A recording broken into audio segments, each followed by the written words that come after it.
Sir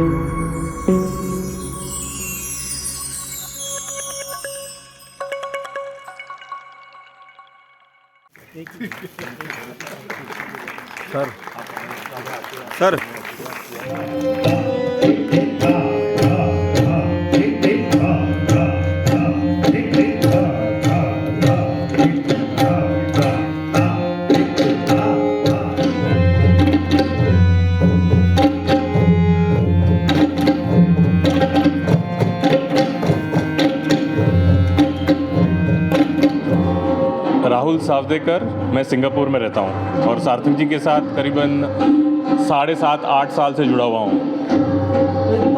sir आज जो आपने ये संगीत का वो कराया तो इसके बारे में बताइए कि क्या इसका होगा? ब्रह्मनाथ कल्चरल सेंटर ये जो संस्था है ये तबला को प्रमोट करने के लिए हम लोग बेसिकली इसके साथ जुड़े हैं। सार्थक जी इसके डायरेक्टर और को फाउंडर हैं और ये सभी एज ग्रुप के स्टूडेंट्स को तबला की शिक्षा देती है। इकोनॉमिक बैकवर्ड सेक्शन से भी जो बच्चे होते हैं उनको फ्री शिक्षा दी जाती है। सार्थक जी के स्टूडेंट्स हैं वो 2 साल से लेके 85 साल तक की एज के सब स्टूडेंट्स हैं, तो उनके सब मतलब गर्ल्स हैं, लेडीज़ हैं, एक्ट्रेसेस हैं, बड़े कॉर्पोरेट प्रोफेशनल्स हैं, सीईओज़ हैं और वैसे ही बहुत अच्छे कलाकार जो बेसिकली उभरते कलाकार जिनको आप आज सुनेंगे वो भी सार्थक जी के साथ उनसे शिक्षा ले रहे हैं कई सालों से। सर आपको आईटी सेक्टर में है जैसा कि हमने सुना है, तो तबला बजाने का क्या? मैं जब बचपन में मैंने कुछ साल तबला सीखा था, बट फिर उसके बाद पढ़ाई और ये सब करियर के चक्कर में थोड़ा सा छूट गया था। फिर मैंने करीबन 2012 में इसको सीखना वापस शुरू कर दिया था और फिर 2013 के बाद तो सार्थक जी के साथ ही सीख रहे हैं। तो तब से एक परिवार है, परिवार की तरह हम इनके साथ जुड़े हुए हैं। सार्थक जी बहुत प्यार से और बहुत पेशेंस से हम सबको सिखाते हैं। हमारी काम की व्यस्तता के कारण कभी कभार शेड्यूल्स ऊपर नीचे हो जाते हैं, उनको सब समझ के हमें सार्थक जी बहुत अच्छे से तबला सिखाते हैं। सर आप सिंगापुर रहते हैं? हाँ जी। लेकिन किस तरीके से अपनी क्लासेस को ले पाते हैं? मैंने करीबन 7 साल तो जब मैं गुड़गांव में था तो इन पर्सन यहाँ पर फिजिकली होके क्लासेस लिए हैं, बट पैंडमिक के कारण जब हम सिंगापुर शिफ्ट हुए थे तो तब से मैंने ऑनलाइन सीखना शुरू किया था सार्थक जी से। और अभी भी जब हम यहाँ होते हैं तब पर्सनली क्लास ले लेते हैं, अदरवाइज़ तो स्काइप पे ऑनलाइन क्लासेस सार्थक जी की अच्छे से चलती है।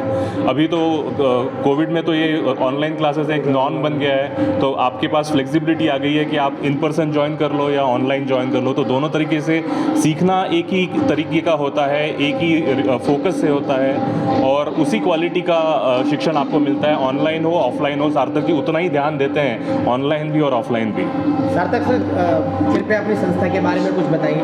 जी बेसिकली मैं उड़ीसा से हूँ और 2003 में मैं दिल्ली आया। फिर मैं अपने सिविल सर्विसेज की तैयारी के लिए आया, आईएएस की तैयारी के लिए। फिर उसके बाद मैं एमफिल किया जामिया मिलिया इस्लामिया में एंड उसके बाद मैं आईआईटी दिल्ली में पढ़ाई किया, पीएचडी किया और उसके बाद मैं यूनाइटेड नेशंस में जॉब कर रहा था। लेकिन 2003 और 4 में मैं सब कुछ छोड़ के गुड़गांव में आ गया, अपना tabla classes Brahmanath cultural centre नाम का एकेडमी स्टार्ट किया। यहाँ पर आज के टाइम पे अप्रोक्सीमेटली 130-140 स्टूडेंट्स तकरीबन 17 कंट्रीज़ से सीख रहे हैं। यहाँ पर 3 साल से लेके 86 ईयर के स्टूडेंट्स हैं हमारे, बॉयज़ गर्ल्स। इवन आप कह सकते हैं कि हरियाणा जैसे राज्य में जहाँ पर फीमेल चाइल्ड को बहुत ज़्यादा प्रोत्साहन दिया जा रहा है आजकल, तो हमारे ब्रह्मनाथ में भी तकरीबन 13 से 15 लड़कियाँ तबला सीख रहे हैं और बहुत अच्छा कर रहे हैं। एब्रॉड में भी इंग्लैंड में हमारे स्टूडेंट है श्रेया श्रीनिवास जो कि मेडिकल पढ़ रही है एडिनबर्ग में। स्तुति शंकर है जो कि इंपीरियल कॉलेज ऑफ लंदन से वो मास्टर्स कर रही है। तो इनायसा दसानी है जो साइकोलॉजी में ग्रेजुएशन कर रही है यूएस से। तो बहुत लड़की इंटरनेशनली भी सीख रहे हैं। नैना टुटेजा जी हैं जो हिंदुस्तान टाइम्स में चार्टर्ड अकाउंटेंट हैं, वो भी तबला सीख रहे हैं। काफ़ी लड़कियां, मेरी बेटी खुद की बेटी है भैरवी और एक लड़की है समदिसा निवी सेठ। तो ब्रह्मनाथ में गर्ल्स तबला प्लेयर बहुत है और उसके साथ साथ कॉर्पोरेट में जो 35-40 ईयर्स के एबव के जो लोग हैं वो हमारे पास तकरीबन 60-65 हैं। ये कृष्णा सर हैं, he is 68 and he retired as the 69 and he retired as the CEO of IFFDC, IFFCO का सब्सिडरी है। आपको तबला सीखने के लिए शौक कैसे लगा? देखिए मेरा तो ये है कि बचपन से ही मेरे मदर एक हिस्ट्री के प्रोफेसर थे उत्कल यूनिवर्सिटी में, और बचपन से ही वो गाना सीखते थे। तो उनके यहाँ वो गाते थे, तो उनके यहाँ तबला सर सिखाने आते थे, तो उनके सीखते सीखते मैं सीखने लग गया। और फैमिली में पॉलिसी ये था कि जो भी करो अच्छे से करो, सीरियसली करो, स्पोर्ट्स करो, म्यूज़िक करो, तो ऐसे आदत पड़ गया। अभी तक आपने कितने जनों को आपने जो सिखाया है? मोर देन 500 पीपल, 500 से ज़्यादा। गुड़गा तबला बजाना सीखना चाहते हो, इसके लिए क्या कोई फीस वगैरह निर्धारित है? हमारे पास दो सिस्टम है। अगर आपके पास पैसा है, क्योंकि मैं अगर गुड़गांव में रहूँगा, मुझे थोड़े पैसे चाहिए घर चलाने के लिए, तो आपको बहुत बहुत स्वागत है। अगर आपके पास पैसे नहीं है तो आपको बहुत बहुत बहुत स्वागत है। बस सीखने के लिए एक मन, आत्मा और बड़ा हृदय और एक डेडिकेशन होना चाहिए। सर, आप पेशे से डॉक्टर हैं, अब किस तरीके से आप समय निकाल पाते हैं तबला सीखने के लिए? तबला तो मुझे बहुत शौक़ था जब मुझे पता चला rhythm actually medically also speaking relaxation के लिए बहुत अच्छी चीज़ है। और जब मैंने इसके बारे में पढ़ा, क्योंकि इससे दोनों तरफ के ब्रेन का अच्छा बैलेंस बनता है और हैंड्स में एक्यूप्रेशर की भी उससे होती है, और ब्रेन का बहुत सारा हिस्सा हमारे हैंड से रिप्रेजेंट होता है। तो it is such a wonderful thing. और परकशन में स्पेशली तबला में रिदम से जो रिलैक्सेशन होता है, उस पर हम एक रिसर्च भी कर रहे हैं कि इसको स्ट्रेस रिलीवर के तौर पे बहुत अच्छे से, प्लस इसके और बहुत सारे एडवांटेजेस हैं, फोकस, रिलैक्सेशन, एंड देन एक अलग से एंडोर्फिन, हैप्पी हार्मोन्स कहते हैं मेडिकली, वो बहुत रिलीज़ होते हैं। तो उससे बहुत, और कैसे टाइम निकाला, टाइम तो एक बार सोचने के बाद निकल आता है। हालांकि मेरे को इसका बड़ा फ़ायदा मिला कि जब मैं काम करता हूँ, मैं ढूंढ रहा था तो बहुत अच्छे टीचर मुझे बगल में ही मिल गए, तो मैं आते और जाते ज़रूर सर से टाइम, और वो फ्लेक्सिबल हमारे लिए कर देते हैं, तो इस वजह से एक रेगुलरिटी बनती गई। फिर तो एक रस आ गया, तो हमें वक्त निकाल के भी आए, और आज तो छुट्टी लेके भी परफॉर्म कर रहे हैं। हम ईश्वर में विश्वास रखते हैं। भारतवर्ष में रहने वाले जो भारतीय सभ्यता के लोग ईश्वर में विश्वास रखते हैं। अब देखिए, हमारे जो मुख्य 3 देवता हैं, भगवान भोलेनाथ महादेव, ब्रह्मा जी जो सृष्टि करता है, और विष्णु जी जो पालन करता है, they are not music lovers, they are themselves musicians. आखिर भगवानों को संगीत सीखने का क्या ज़रूरत पड़ गया?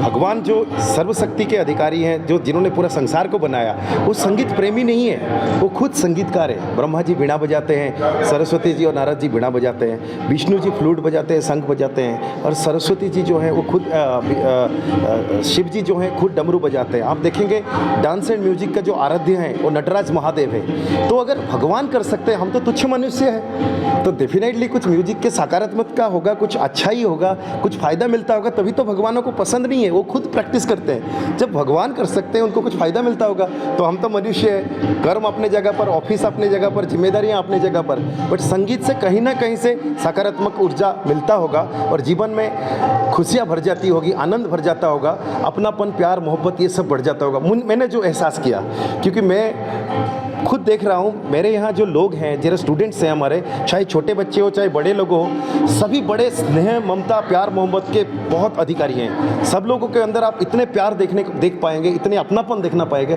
इतनी डाउन टू अर्थनेस, इतनी हम्बलनेस देख पाएंगे आप लोग। आप कभी हमारे सेंटर आएंगे तो देखेंगे, उनके डेजिग्नेशन पे मत जाइए, वो बड़े बड़े लोग हैं, लेकिन एक अच्छे इंसान हैं, और उससे बड़ा कोई पहचान नहीं हो सकता आज के ज़माने में।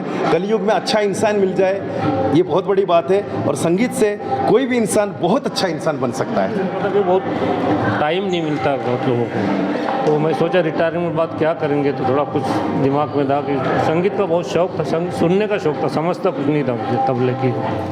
तो मैं बहुत 2 साल सर के घर के पास घूमता रहा, पूछूं कि नहीं सर कि तबला सीख सकते क्या इस एज में? तो सर ने कहा नहीं बहुत सीख सकते हो आप। आने वाले बच्चों के लिए आप क्या संदेश देना चाहते हैं? हम तो बच्चों के लिए क्या, मैं तो जो बड़े लोग हैं उनको संदेश दूंगा कि एक हॉबी ज़रूर होनी चाहिए, और इसके सीखने के लिए कोई एज नहीं होती। और मैंने जो एंजॉय किया, और मैं वो सर भी कहते कि आप तबले के बाद आपकी एज कम लग रही, और ये जो पैंडेमिक था उसमें मुझे हम लोग इतना खुश रहते थे कि लोगों ने पूछा आप कैसे टाइम पास करते हो, तो हमारे जो तबले के क्लास चलते थे उससे बहुत खुशी मिली।